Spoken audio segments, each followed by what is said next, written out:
nagaa racaalu nagaa waaqayyo waaqa jiraata bakkaaf kallattii iddoo sin jirtan hunduma keessatti sinidhaaf baay'atu qiddoo YouTube jedhu jalatti kan argamtan hunduma keessanidhaaf sinin jecha yaa rabbi yaa saba kan koo caalu jiru rakkinni kan mananane caalu jiru rakkinni jenna miti kan kee kan koo caalu immoo baay'isatu jira waa'een dhaga'ee dhufe viidiyoo gabaabaa ta'e tokko obboleettiin tokko maal jetti erganii biyya harabaa kana dhufee waggaa tokkoo fi ji'a shanidha waggaa tokkoo fi ji'a shan keessatti jette aylaandii agarsiiftee jettuudha aylaandii leetira gimaasha ruubii isaa jechuudha isa agarsiisteetu guyyaatti kana naa kennama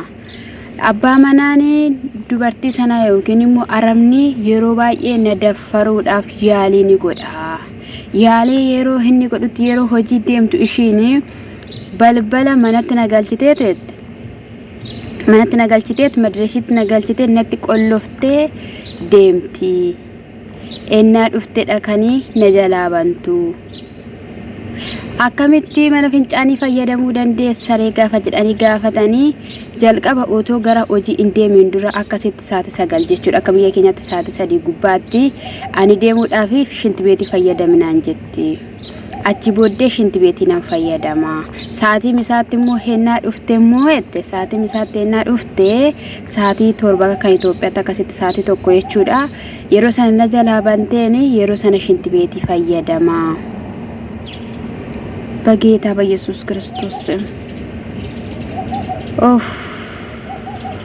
dhugaa waaqayyo baay'ee namatti dhaga'ama mana kana hin jedhamne jechuudha dhugaa waaqayyo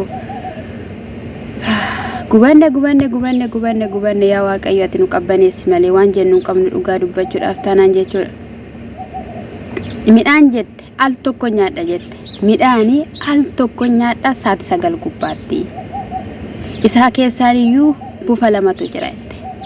manicha keessa bufa lamatu jira bufti lamaan kun yeroo jiraatanitti kutaa keemoo kutaa kam jiraatu eessadha kan isaan jiraatanii jennaan kutaa mataa isaanii qabu iddoon ani bulu miti kan bulanii jennaan in dhufuuree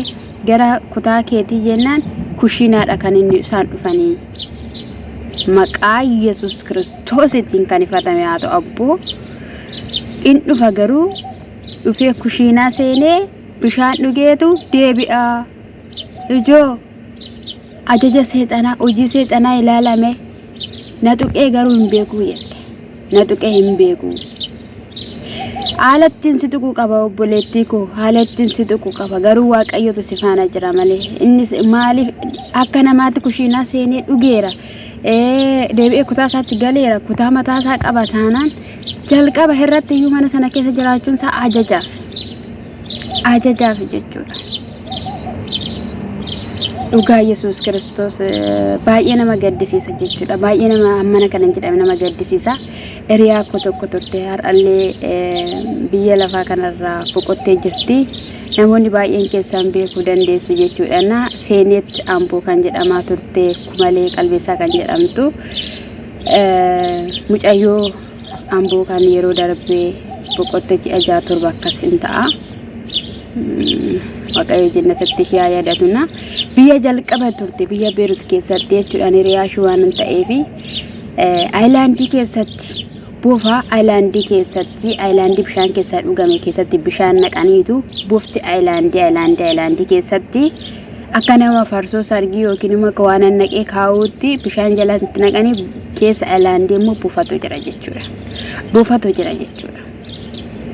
innaa baay'ee boojji turte baay'ee amana kan jedhamne natti agarsiisti turte yeroo hundumaa akkasitti nukkoo jiraachaa jira akkanaaf kana dhaqoo qiddoo minaa shinaan jette baqqaa jabaadhu homaa mitiin jedhaan ture guyyaa tokko jette dhugaa waaqayyoonnaa kan ishiin dabarsite otollee narrafatin otollee ittiin boqotiin dadhabbishitti illee lafa kanarraa deemtee jirte homaa gochuun hin danda'amu hojii waaqayyooti waan ta'eef jechuudha na guyyaa tokko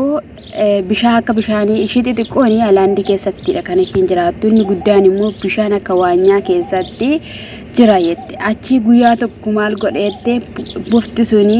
tubboo bishaan ittiin kan akka wanni wayii gingoo jira miti achi keessa seene jette achi keessa gaafa seenu namichi baasuu dhiiseetu kootu baasinaan jedhe jette kootu baasi gaafani naan jedhuni kootuuti baasi naan jedheette yeroo kanatti ani baasu sodaadheette achi gaafan ani goototu jalqabu gargar cite maaliif gargar kutti naan jedhan innatti ka'an ture jette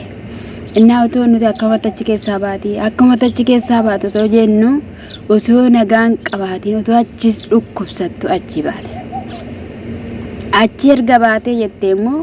biyya Dubaay kan ammoo dhufte siqaayichi biraa namni akkatti saqaayye amtu osoo akkatti guyyaa gaafa tokkitti hin boqotin lifaatii dhabquu daddarbatamu osoo jettu sanaa booddee shinu addunyaa kanarraa deemte jechuudha.